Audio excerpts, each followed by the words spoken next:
We're talking about movies.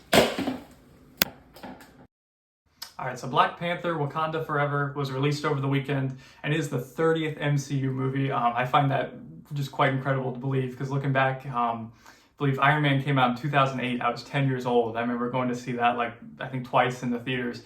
And just to think now that 14 years later, we've had 30 of these films come out. It's just kind of crazy to think about. Obviously, the Infinity Saga was a great journey leading up to Endgame. I think it was 11 years of films all connecting, tying into that. And since that point, we've had the next phase of movies come out after that. And I feel like they've kind of been they don't know exactly what to do. Whereas I feel like they've gotten a little goofy, and I don't mean jokey by that, because the Marvel movies always have a little bit of humor to them, and characters tell quips and jokes to each other.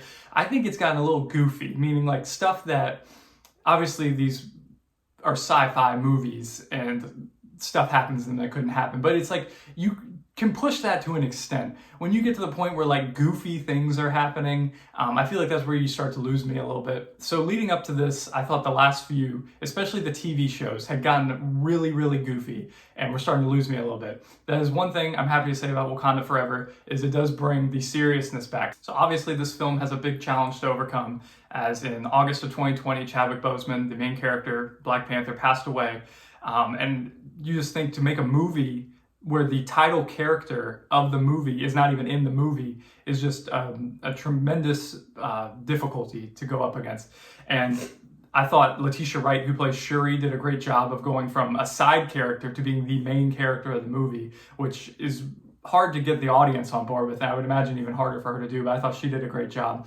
I thought the actor who played Namor did a great job. He was a good new addition to the MCU. I know he's big in the comics. I don't know as much about him from the comics. I know very brief about him, but I thought he was a great introduction character to bring in here. I thought his winged feet were cool. I know he's a mutant in the comics, and they're going to get more into the X-Men and all that at some point, so I thought that was pretty cool. I thought the basic plot of the movie was fairly good. I thought that it was a bit too long. The movie clocks in at 2 hours and 41 minutes.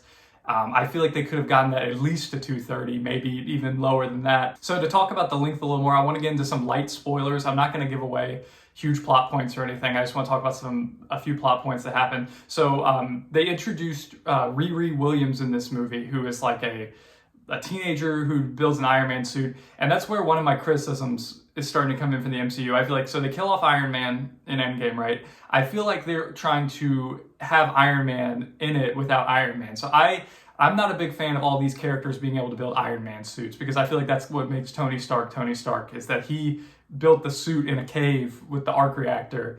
And to have now just oh, well, this person can just build one too. And then they introduce the Okoye and the other lady. They have suits that aren't Iron Man suits, but I thought they were very Iron Man suit-esque.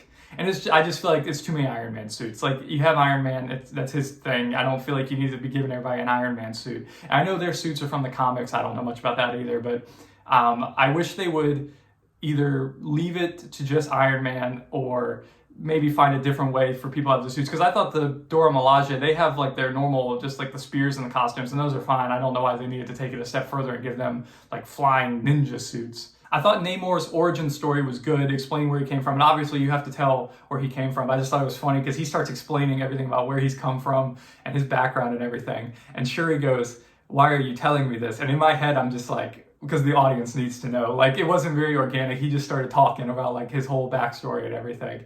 But my biggest grievance against this film that I cannot let go, it is getting points deducted for it. You have villains who are basically, I know they call them Telokan, but they're basically Atlanteans. And they have the power of the ocean and ocean animals. And there are no sharks in this movie, no shark kills. And there was even a great moment for it where one of the characters falls into a river and he sees a fin come up. And it's okay, well, it's a shark, he's gonna get him. But then he looks under the water and you expect a shark coming at him, but it's all the Atlantean people riding on a whale, an orca whale.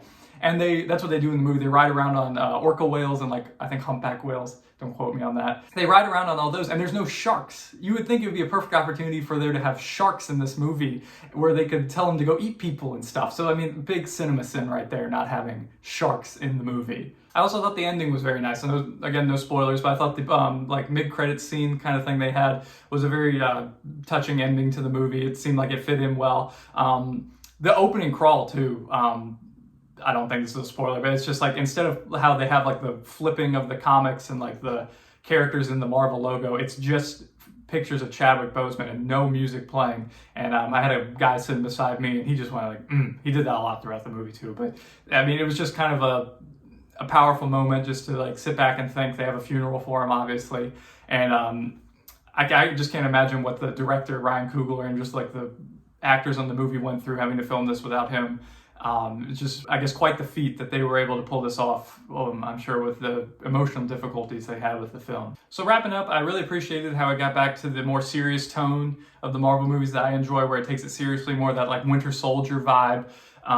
They still had some jokes in there, but it wasn't like overly jokey. The ending was a little bit of a Marvel ending that we've gotten used to, but I thought that the serious tone of it really brought me back into it more. Was it better than the first? No, it wasn't. Obviously, losing Chadwick Boseman, the main character of the movie, that first one is always going to be better. But would I recommend, I believe I paid $10.12 to see this movie. Would I recommend that you pay $10.12 to see this movie? I would. Like I said, it is a little long, but especially if you're a big MCU fan, I believe it's worth that. If you're not a big MCU fan, would I recommend that you wait till it got on Disney Plus and watched it? I would, because I still think you'll find it enjoyable. I believe that it is worth your time, and at the end of the day, your time is the most valuable thing. So those are my thoughts on Black Panther: Wakanda Forever. What did you think about the movie? Feel free to let me know in the comments below. I got a link to my previous review up in the corner right here. Please like and subscribe for more future reviews coming up. Thanks again for watching, and I hope you guys have a great day.